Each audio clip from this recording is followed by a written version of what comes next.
अलाउद्दीन को सफीर के तौर पर जिसके पास भेजा वो तकफुरांद्रे या तो खुद कला हवाले कर देगा या हम लोग लश्कर के साथ जाकर खुद फतह करेंगे।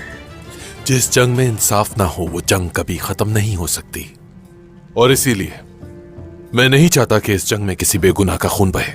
हमारी ख्वाहिश है कि तुम कारादीन काले को अपनी मर्जी से हमारे हवाले कर दो।